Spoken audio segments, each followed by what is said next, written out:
ठीक है दोस्तों, तो इस डॉक्यूमेंट ये HTML डॉक्यूमेंट है और इसमें हम लोग CSS अप्लाई करेंगे। सबसे पहले मैं HTML का कुछ एलिमेंट होता है, जैसे कि हम लोग पहले देख चुके हैं H1 एलिमेंट। इसमें मैं यहाँ पे लिख देता हूँ CSS apply to this document. उसके बाद यहाँ पे हम लोग H1 को बंद कर देते हैं। अब देखिए, जैसे कि मैं यहाँ पे इनलाइन सीएसएस यूज कर रहा हूँ दोस्तों। ठीक है, इनलाइन सीएसएस के लिए सबसे पहले क्या लिखना पड़ेगा, हम लोग को स्टाइल लिखना पड़ेगा, फिर इक्वल टू और फिर इन्वर्टेड कॉमा। इन्वर्टेड कॉमा के अंदर में हम लोग सीएसएस जो भी है उसका प्रॉपर्टी होता है, जैसे उसका एक प्रॉपर्टी होता है कलर। अच्छा, पहले मैं बिना अप्लाई करके आपको दिखाता हूँ। ये जो मैंने लिखा है इसको मैं हटा देता हूँ पहले। ठीक है, इसको मैं पहले सेव कर देता हूँ और यहाँ से इसको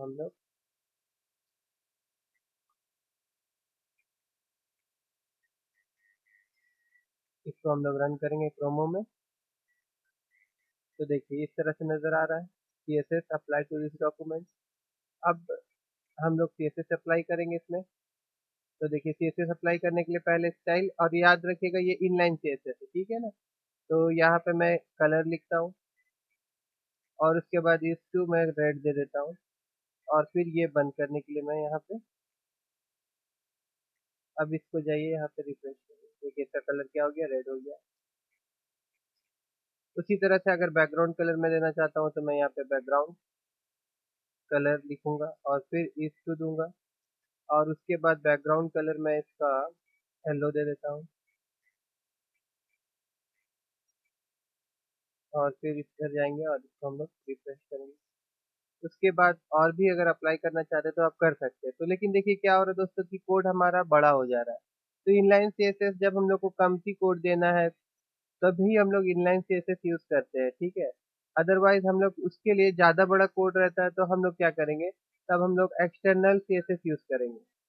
एक्सटर्नल सीएसएस देखिए हेड का ऊपर हेड टैग के अंदर में मैं एक स्टाइल एलिमेंट लिखूंगा, स्टाइल वाला टैग लिखूंगा और फिर स्टाइल टैग को मैं यहाँ पे बंद कर दूंगा। ठीक है, उसके बाद फिर जैसे मैं H1 के ऊपर मैं अप्लाई करना चाहता हूँ तो मैं यहाँ पे H1 में लिखा और यहाँ पे मैं बैकग्राउंड कलर जैसे दिया था उस समय उसी तरह मैं यहाँ पे बैकग्राउंड कलर लिखता हूँ, ईच टू देता हूँ और यहाँ पे मैं ब्लू लिखता हूँ इस बार।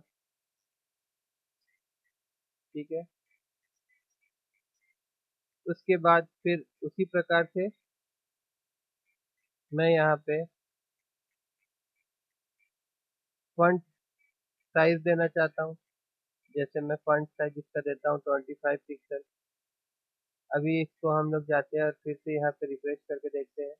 तो देखिए, अच्छा कलर जो है मैं इसका वाइट करना चाहता हूँ तो यहाँ मैं कलर लिखूंगा और इशू WHIT वाइट।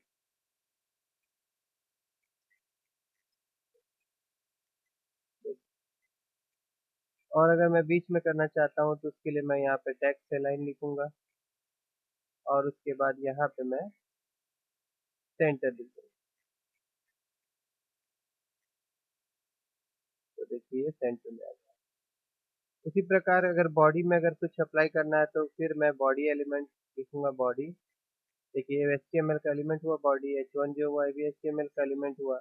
तो इसको हम लोग एलिमेंट सेलेक्टर बोलते हैं। सेलेक्टर के बारे में हम लोग बाद में क्लास में पढ़ेंगे, आज मैं आपको सिर्फ दिखा रहा हूँ कि इनलाइन सीएसएस कैसे अप्लाई करते हैं, एक्सटर्नल सीएसएस कैसे अप्लाई करते हैं और इंटरनल सीएसएस कैसे अप्लाई करते हैं।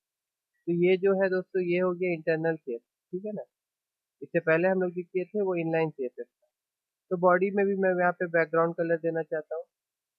बॉडी का बैकग्राउंड कलर मैं ग्रीन करना चाहता हूँ।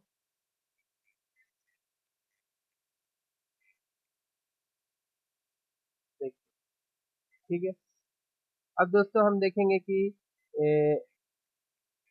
एक्सटर्नल सीएसएस को कैसे अप्लाई करते हैं। ठीक है, मैं इसको यहाँ से कट कर देता हूँ और यहाँ से स्टाइल टैग जो है ये भी हटा देता हूँ। देखिए दोस्तों, उसके लिए आपको लिखना पड़ेगा link REL equal to style sheet. उसके बाद यहाँ पे हम लोग लिखेंगे HREF इक्वल टू अभी यहाँ पे मैं एक अलग से CSS बनाऊंगा, तो उसका नाम मैं दे दूंगा style डॉट CSS। अब देखिए दोस्तों, उसके लिए मैं एक अलग से फाइल यहाँ पे क्रिएट कर रहा हूँ, और इस फाइल का नाम जो है वो मैं क्या रखूंगा, स्टाइल डॉट CSS। तो मैं इसको यहाँ पे जाता हूँ और सेव एज में जाता हूँ, और फिर डेस्कटॉप में HTML नाम का एक फोल्डर है मेरा, ठीक है, और इसके अंदर में CSS नाम का एक फोल्डर है। यहाँ पे मैं इसका नाम दे देता हूँ style स्टाइल डॉट CSS। और उसके बाद ये जो सारा कोड हम लोग उस समय कहाँ लिखे थे, हेड वन के अंदर में लिखे थे ना, ये सारा कोड को मैं यहाँ पे लिख देता हूँ। और अगर मैं अभी जाऊँगा इस पेज में और चेंज करूँगा, तो देखिए देखिए दोस्तों, ये क्या हो रहा है, अप्लाई नहीं हुआ है। इसका मतलब क्या है कि हम लोग जो भी लिखे हैं उसमें कुछ गलती है।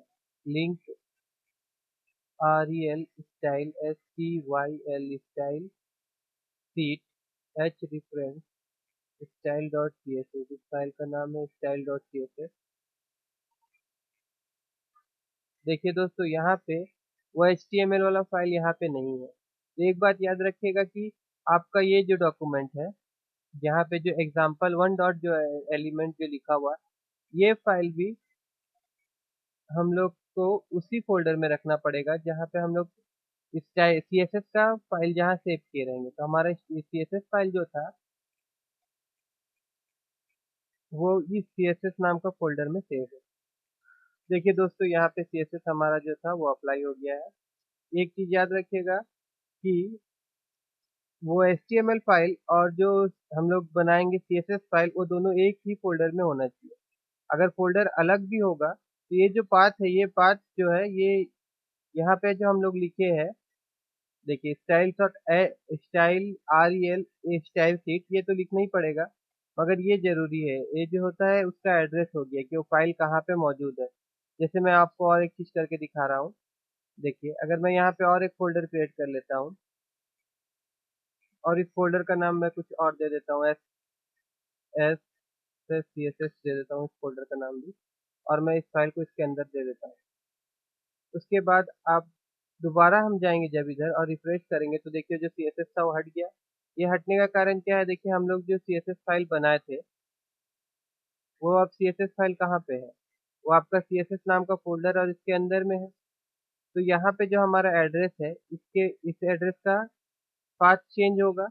जैसे यहाँ पे हम लिख देंगे CSS, तो ये हो गया फोल्डर के नाम, और उसके अंदर में ये फाइल है, ठीक है ना। तो ये बहुत ज़रूरी है, ये अगर सही से अगर आप नहीं देंगे तो आपका CSS अप्लाई नहीं होगा। अभी मैं इसको रिफ्रेश करूंगा तो देखिए हमारा CSS जो था वो अप्लाई हो गया।